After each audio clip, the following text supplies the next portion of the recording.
Elements Divided and Magitek VR are two games currently taking on the difficult but very exciting genre of element bending in pretty similar ways. So, which one should you buy? Well, today we're going to compare the two by looking at their fundamentals, gameplay style, casting spells, polish, and their community to determine which is right for you so you can start playing these awesome games right now.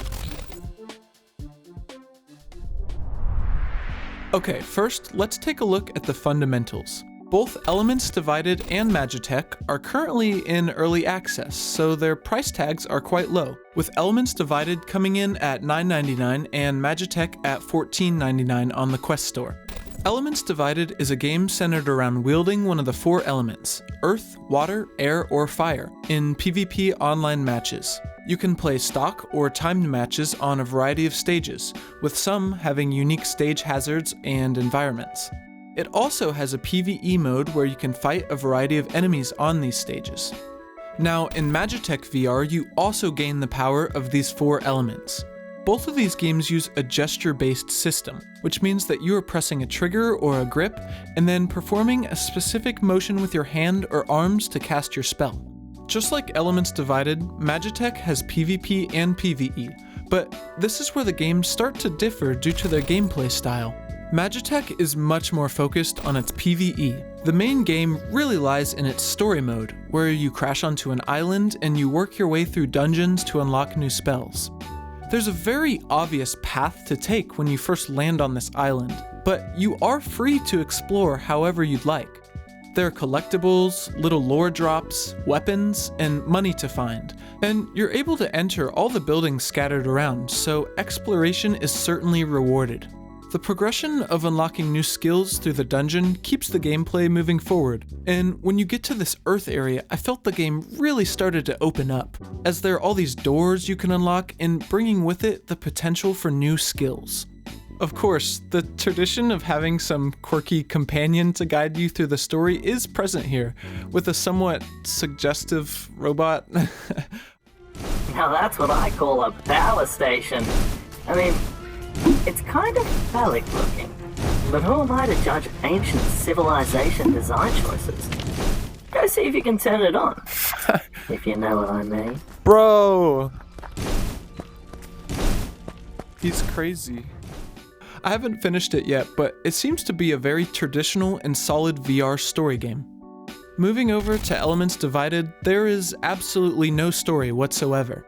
This game is completely centered around its PvP, and while it does have this PvE mode within the arenas, it feels a little lackluster, and I often find myself just wishing I was up against real opponents again.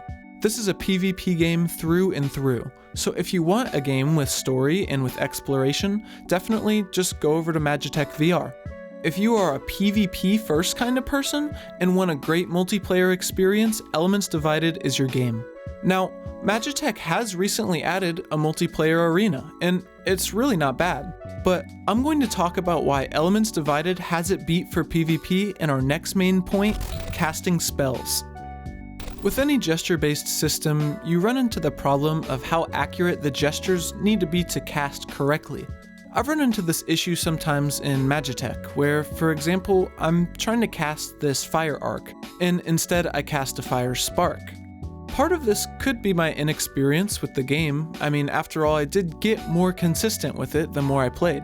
Yet, sometimes I found myself as though it should have casted one thing and still did the other. When fighting enemies in the moments that really matter, when I mess this up, it can be frustrating, and the wrong spell could be a decisive factor in whether you win or lose. In general, the Magitek spells can simply feel more janky at times. In PvE, this doesn't matter as much, but when I'm in the arena against other players, it matters a lot. Shifting over to Elements Divided, I did experience some of these inconsistencies at first, but with time these spells became much more consistent, and I almost always feel that if I mess up a spell, I know why, and I can improve my movements for next time. The movements are generally distinct enough from each other to where you aren't constantly accidentally summoning something you didn't mean to summon. This is huge in the arena, where your mistakes become way more about your skill rather than your luck. This isn't to say it's a perfect system. Of course there are times where I'm frustrated because I don't quite understand about how an ability works. But it's in a much better place for PvP in my opinion compared to Magitek. I also feel that the spells in Elements Divided combo in unique and unexpected ways that allow you to develop your own playstyle that can then be pitted against other playstyles. You can be two waterbenders going at it, but have completely different strategies and attacks that keep things very fresh. I'm sure Magitek has this to some extent in its PvP as well, but I honestly just haven't seen as much of it. Whether that's because I've spent more time alone in its story mode or because the moves don't actually combo as well is really something I don't know. Another important difference to make about the casting is that in Elements Divided, before a round starts, you choose an element and then that is what you use for the entire match. You're just locked in. On the contrary, unless you specifically change it in the multiplayer menu, Magitek gives you access to all of your elements at any given time through a quick menu. For some people, this could be a deal breaker, especially if you seek an Avatar: The Last Airbender experience where you're wielding all of the elements at once. In fact, in Magitek, you can assign an element to each hand and cast them completely independent of each other. It's really cool. For me, I actually like being locked into an element and thinking strictly in that playstyle for each round. But I'm curious, let me know in the comments how you all feel about this. Do you want access to your elements at all times, or do you just want to lock it in at the start of the round? Next, let's talk about polish. I'm going to keep this short because both games are in early access, so it's not completely fair to just sit here and judge them too much based on the polish. And the state of their polish can and will change long after this video, but I feel that in its current state, Magitek is less polished than Elements Divided. In the story mode, I was experiencing a lot of issues when I was trying to grab objects. Give me that. Yay. It wasn't a complete game breaker, but it was pretty frustrating every time I went to pick something up, and it was really just a 50-50 shot whether or not I'd actually be able to grab it. There is a force grab mechanic, but I rarely got it to work, and sometimes I wondered if I was missing anything important due to this limitation. In the multiplayer lobby, I originally experienced an issue where my mobility spells were not propelling me into the air like they should, which was kind of a big problem. Thankfully, when I closed out and got back in, it worked fine, but frustrating nonetheless. In Elements Divided, I haven't really encountered many bugs or issues like this, but to those who play it often, I'd love to hear about your experiences. Please let me know. Finally, I want to talk about the communities of these games, which may actually be a large factor in deciding which game is right for you. Both communities are very active from both a fan base and developer perspective. Both have active Discord servers where the devs post updates, people share ideas, and you can find a team, so on. Elements Divided even holds competitive matches there. While the developers of both games are involved in their community, Magitek is particularly great about this.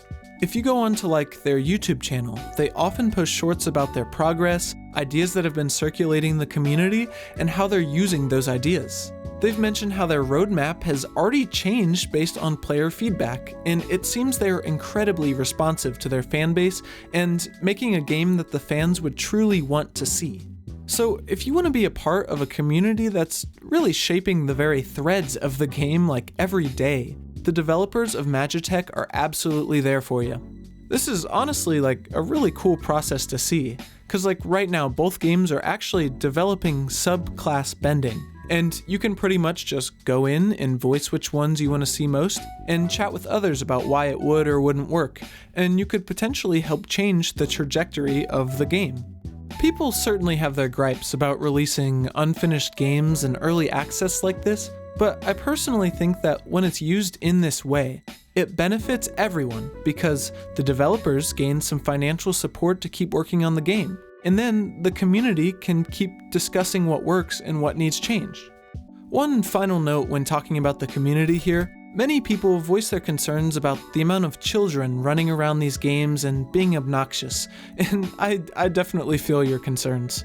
In my last video talking about Elements Divided again, this guy mentioned the kids who play this game are extremely annoying.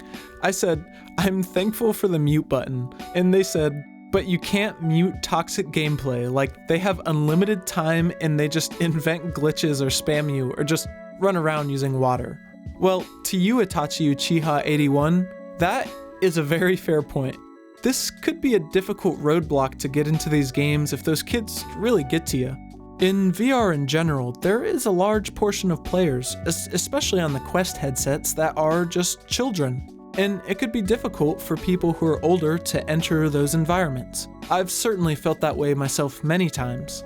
My advice to you who feel this way is if you really want to be involved in these games, and you should, they're both really fun, you should go onto their Discords and find people to play with. Not only should you be able to avoid like 90% of the kids running rampant in some of those servers, but you might be able to make some friends along the way. I know that might not completely solve the problem, but I think it's a great start if you just want to play these games and that's an immediate issue for you. So, which element bending game is right for you? If you love PvP and you want a competitive, polished atmosphere to hone your skills as a bender, just like duke it out with others, go get Elements Divided. It's a great game and you won't be disappointed. If you want to get lost in a great story with lore and a steady progression of unlocking skills, and be a part of a fantastic community that helps shape a rising game, absolutely buy Magitek VR and don't look back. Now, I'm sure I missed some things like the cosmetics or skill curves, so if y'all have anything to add, think I overlooked something, or just have a different opinion about these games, please let me know in the comments. I'd love to chat with y'all some more about this down there. Also, quick shout out to HubGaming3412 for mentioning Magitek VR in the comments of my last video. You literally brought the game to my attention and inspired me to make this video, so yeah, thanks. Alright, thank you all so much for watching, it really means the world. Be good to yourself guys, I'll see you next time. Bye bye now.